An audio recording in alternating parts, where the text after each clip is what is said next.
What's going on YouTube? This is KicksArt here to show you guys how to draw the off-white Hyperdunk step by step. To start off, I'm going to draw a square and then a rectangle that is half the width of the square right next to it. Then I'm going to divide those two into top and bottom halves.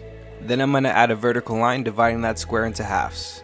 Now if you did this part right, you should have 6 squares that are about the same size. They don't have to be perfect, but about the same size. Notice how on mine, the 2 squares that are to the right are a little bit too fat, they're more like rectangles. So I'm going to bring that line in over to make it more even. And before we continue, I just want to prove a point right here. At no point do you need to feel like everything has to be perfect in order for the shoe to come out looking perfect. All these guidelines are a basis for you to have a good idea for how the shoe should look proportionally. So that way your tongue of the shoe is not in the middle of the shoe. You're going to see as I do these drawings, it's not perfect on the first step. There's a lot of marks that I go over so that way I can get it looking right. If something isn't looking right, you can go over it and fix it. That's okay, that's part of drawing. Now I'm going to take those 3 bottom squares and divide those into halves horizontally. This will give us all the guidelines we need to make the rest of the shoe. As usual, look at where I put my lines in relation to where the guidelines are to give you a good idea for the positioning of the shoe. And especially with the outsole, it's really wavy, so you want to make sure you give it a little bit of extra curves. And as always, use that last horizontal line that we added as your guideline for the outsole. Next, I'm going to start working on that side panel as well as defining some of the upper. Then I'm going to go and place the strap right in the middle, as well as adding the perforated panel and the swoosh. Afterward, I'm going to go in and add the laces. Again, look at the guidelines that I have placed and use that as your reference to where they should go. Afterward, I'm going to add the foam wording on the outsole. And with that, you are pretty much done. That's all it really is. Now, as usual, the rest of the video is going to be me going over the lines with the black micron marker. And this is actually my favorite part of the videos, is if we're looking at what I've done so far, it's really not too impressive. If you were to ask me at this point, it looks pretty sloppy.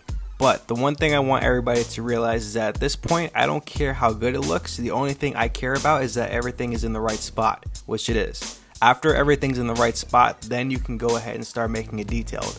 But if it's not in the right spot, you really shouldn't be working about making it look good. Especially look at how the laces are right now. Like, the laces are just these noodles that are just flopping around everywhere. They're not even defined.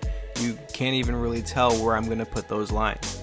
But in the initial drawing stage, that part doesn't matter. I just want to make sure the laces are there.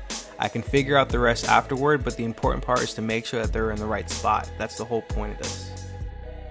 Now, if I'm going to be 100% honest, the off-white Hyperdunk is not necessarily my favorite shoe. As a matter of fact, I think it's kind of ugly, me personally. And if it were my choice, I would have never done this shoe on the channel to begin with. It's not a shoe that excites me. I personally didn't even have fun drawing the shoe. It wasn't until I could start filling it in with color and really defining it is when I had a lot of fun, because I took this pretty basic drawing and I made it into something that looked good. And that's the fun part about drawing, I think, is it starts off looking bad, and that's how I want it half the time. I want it to look bad at first, so that way when you go towards the end of the video, you can see that through the effort, through the progression, through the coloring, a lot can change. But it doesn't matter how good the coloring is. If everything's in the wrong spot. If that strap is way down towards the toe, if the laces are in weird spots, if the outsole is way too thick on one end and then way too thin on the other, none of that matters, because then it's going to look weird regardless.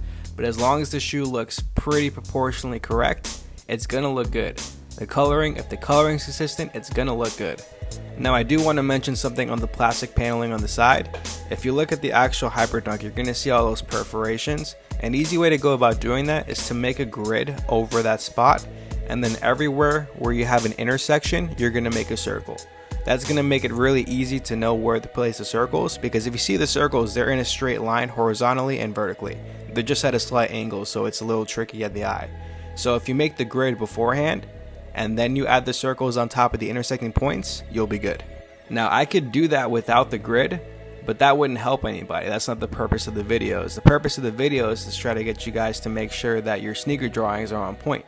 Now, regardless if I wanted to do this shoe or not, this channel isn't for me, it's for you guys. So as always, leave a comment down below, let me know what sneaker you'd like to see me draw tomorrow.